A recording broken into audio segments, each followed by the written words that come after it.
Hello and welcome to Comic Island. My name is Arden, and this is my top 10 list of alternate Spider-Man. So the rules on this one are fairly simple. Any character other than the original Peter Parker from Earth 616 who has taken up the mantle of Spider-Man is eligible for this video. Now, let's get started with the honorable mentions. Spider-Gwen, Kaine, and May Parker. So there are three characters who I feel deserve recognition but didn't quite make it onto the list. All were actually going to be on this top 10, but I had to take them off when I realized they don't technically qualify. May Parker always went by Spider-Girl until she took up the mantle of Spider-Woman at the end of the Spider-Verse event. Gwen always went by Spider-Woman, and I was surprised when I learned that Kaine has never actually been referred to as Spider-Man, rather just as Kaine or Scarlet Spider. That's a shame because all three characters are great, but I felt the three were against the spirit of this list, and if I didn't exclude them, I'd end up with a video full of various incarnations of Spider-Woman like Jessica Drew, Arachne, and so forth. Oh well, they're all great and at least deserve some praise and mention here. Now let's get started proper with number 10, Ben Reilly. Ah yes, the somewhat infamous clone of Peter Parker squeaks by with the 10th spot. I've created a whole video covering this guy, so there's no need to go into this any more than I already have. You can check out our origins bio on Ben if you are curious, but suffice to say, Mr. Reilly has always been a big part of the Spider-Man story, and deserves some credit for being so important and relevant to this history. Yes, he isn't about to top this list because I was no fan of the Clone Saga, and as a result it's hard to talk about Ben without getting into that misguided story. Being a clone of Peter, Reilly has always worked in the same way the original Spider-Man worked. It's hard to distinguish him from Peter Parker, but I think that's okay. The problem is that it's also difficult to get into his more appealing aspects due to the lopsided writing of this era. The Clone Saga just isn't that good, and it feels like it pulls the character down. However, Marvel's tendency to kill him off, if they've done so repeatedly by now, well, it does give him credit as one of the more tragic Spider-Men out there. And like I said, he's important to Spider-Man's story and identity, so he winds up getting a spot on my top 10. Plus, a lot of people who grew up with the Clone Saga are more fond of that story and this character than I am. And who am I to judge? I didn't grow up in this era. I didn't read these comics when I was a kid. So like I said, he's important to the story and relevant. And that's why he makes it to my 10th spot. Number 9. 1602 Spider-Man. For those unfamiliar with the 1602 universe, think of it as the Marvel world taking place in the year from which this universe gains its moniker. Mutants are persecuted under the Spanish Inquisition, Nick Fury and Doctor Strange work for Queen Elizabeth I, and our friendly neighborhood Spider-Man is Nick's personal assistant. His role from the original 1602 story was a bit of a running gag, where Peter is shown repeatedly playing with spiders or having encounters with spiders over and over until he's finally bitten near the end. He eventually gets his own miniseries where he fought crime in the New World, and then died at the beginning of Spider-Verse. Yay! But I've always liked this guy. The gag from the original 1602 was pretty funny, and he wound up getting a distinct but somewhat memorable character in his own series. It's a different take on Spider-Man, but one that's always worked for me. There isn't much more to him, but he was different enough from the other Spider-Men to stand out and stick in my memory enough to deserve a spot on this list. Number 8. The Ultimate Clones. Okay, so I am definitely cheating a little bit here. In the Ultimate Spider-Man comics, they eventually did their own version of the Clone Saga. Multiple clones of Peter were created during this story, and I wanted to give some recognition to them as a group. And yes, this feels like a bit of a cheat, as not only am I including multiple characters in one spot, but not all of them thought of themselves as Spider-Man. Well, for one thing, this is my list, and I can do what I want, and for another, these characters are most interesting as a group than individually, so I think it's okay. See, the most interesting thing about these guys is that none of them quite worked out the same. Kaine went all wacko due to an improper cloning process. Tarantula was gruesomely mutated, but retained Peter's sense of honor and decency. Scorpion doesn't remember things right, losing his mind and becoming incredibly unstable as a result. And Spider-Woman has a profoundly unique situation of having all of Peter's memories, but finding herself in a very new and different body. And the last two clones are too cool and interesting of a twist for me to spoil here. In the end, the Ultimate Clones offer two important things that set them apart as unique versions of Spider-Man, even if they never technically quite went by that moniker. They all reveal something about Peter. We get to see how he'd react in the face of decay, change, or death, and each of these reactions is quite interesting and different because of this. It adds a lot to this story and our understanding of Peter Parker without really taking anything away either. The whole thing worked well in my eyes and was pretty fun overall, so I gave them a spot on this list even if technically I shouldn't have. Number 7. Reign. So I was really reluctant to include this one. This story takes place in the future and features an aged Spider-Man who has long since retired from being a superhero. The city of New York is under tight control of a totalitarian government run by a mysterious mayor, while Peter lives alone after Mary Jane tragically died due to prolonged exposure to Peter's radioactive body. Reign tells of Peter's return to Spider-Man and the struggles surrounding this due to his advanced age and the government's strict rules against vigilantism.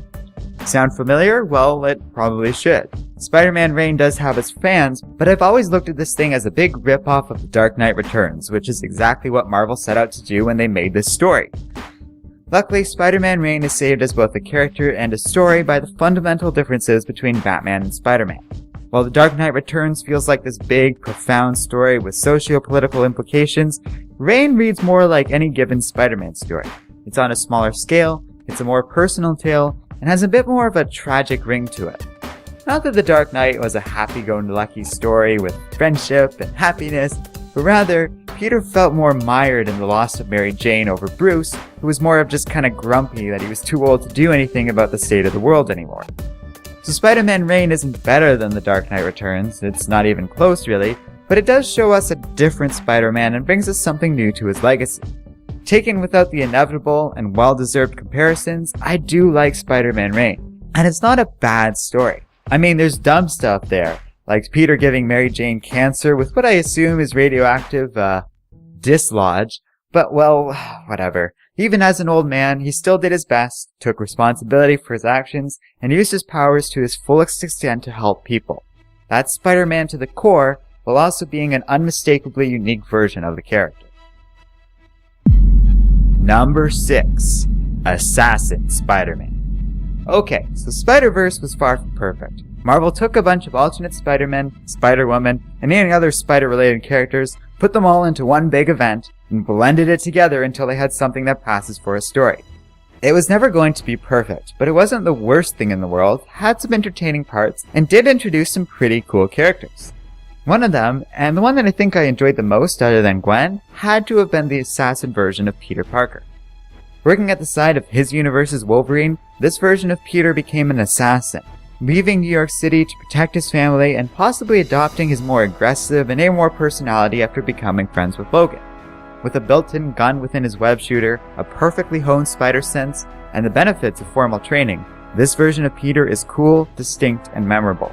He beat his universe's Black Widow and stood up to Kaine, both impressive feats in their own right. I also like how he had an affinity with the superior Spider-Man and expressed an increased willingness to kill or do whatever else it would take to survive. But he was never really a villain either, just a lot closer to an anti-hero than the usual case with Spider-Man or his alternate counterparts. He's just a man who realized early on that some people simply need killing, and his personality reflects that. Gone are Peter's usual tendencies to make jokes and quips in order to cope with the situation, and instead, he usually just shoots people in the head when they get in his way. It's a shame he died at Spider-Verse, but remember, in a world with an infinite number of alternate universes, by definition there must be an infinite number of worlds with other assassin Spider-Man. Yay! So no matter what, he can always come back. I mean, it is a comic book after all, he can come back no matter what. Death means nothing. There are no consequences. Give me back my cool assassin character! Number 5. Spider-Man 2099. Miguel O'Hara. At this point, we're really getting into the competitive side of this list. Everyone from here on out are all characters I really like, and things are going to be tough to rank from here. But 2099 Spidey is great. I like his aesthetic design and his character. His look nicely reflects the change in setting and the differences in his powers. Again, you can find out more about Miguel in our Origins bio video for Spider-Man 2099, so I'm not going to get into his history too much. But I like him because he's a lot less focused on responsibility compared to Peter, and a lot more focused on just screwing over Alchemax and revenge for all the crummy things they've done to him. But he's still a hero, even if his life in the corporate world has left him a lot more gruff and willing to cross lines that Peter never would. All his powers are cool, and they work differently from the usual power set for Spider-Man or alternate versions of it. And there's not much more to add to this. I like characters that add something and don't just copy and paste Spider-Man in a new costume and declare him different. 2099 actually tells us a different story and shows us how creative you can be with alternate characters. I like that, and I really enjoy Miguel. He's fun, smart, and very focused. Miguel is one of the most successful and competent versions of Spider-Man out there, and you gotta respect him for that. Still, I could do without all the weird future speak. Miguel's always like, shock this or shock that, and other such nonsense. It's a little annoying, even if it does ring as plausible. Language does evolve and change over time, especially slang, but boy does this feel jarring. Still, he's fun to read about, and has always been one of my favorite alternate Spider-Man. Number 4. Spider-Man Noir. Yep, it's another character I've already covered in an Origins bio video, and therefore I will once again skip his backstory. But I did enjoy this version of Peter, and to me he stands out as one of the best. He's a cool character, starting out as a murderous vigilante hell-bent on revenge, and eventually evolving into a true hero. It's a much more pronounced arc when you compare it to the original Spider-Man, and I do appreciate that. He's cool, he looks awesome, and he's a good character overall. Yeah, there isn't much of a difference between him and the original Peter other than the time period and tone of this character, but whatever, fedoras are cool, trench coats are cool, and black is slimming!